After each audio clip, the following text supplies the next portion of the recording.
मित्रांनो, ज्यांनी कठीण काळामध्ये तुमची साथ सोडली आहे ना, त्या कुणाला सोडायचं नाही बरं का. आयुष्याच्या चिंध्या झाल्या तरी चालतील, परंतु ती सगळी स्वप्न पूर्ण करायची जी स्वप्न आपण त्या व्यक्तीला दाखवली होती.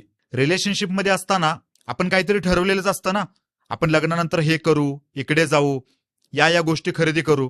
त्या सगळ्या गोष्टी कंप्लीट करायच्या. याच्यापेक्षा मोठा रिव्हेंज कुठला असूच शकत नाही. आणि हे मी माझ्या वैयक्तिक अनुभवावरून तुम्हाला सांगतो. आपण शांत आहोत, सभ्य आहोत, चांगल्या फॅमिलीतून बिलॉंग करतो, आपल्यावरती खूप चांगले संस्कार झालेत, याचा अर्थ असा नाही की कुणीही यायचं आपल्या आयुष्यासोबत खेळायचं, आपल्याला इमोशनली डॅमेज करायचं, आपला फायनान्शियल लॉस करून जायचं, आपल्याला मेंटली त्रास द्यायचा. आपण काही संत नाही आहोत.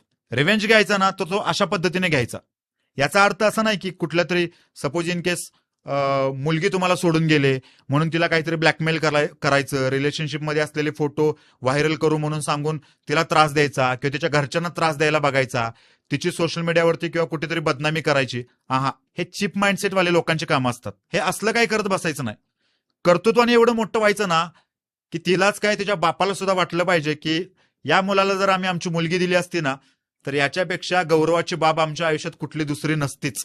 आणि विश्वास ठेवा, मी अनुभव म्हणून तुम्हाला सांगतो, ज्या व्यक्तीने त्यांच्यावरती स्वतःपेक्षा जास्त प्रेम करणारी व्यक्ती गमावले ना, ती प्रत्येक व्यक्ती भविष्यामध्ये रडले. प्रत्येक व्यक्ती. फक्त काही लोक मान्य करतात, काही लोक मान्य करत नाहीत. एवढाच काय तो फरक.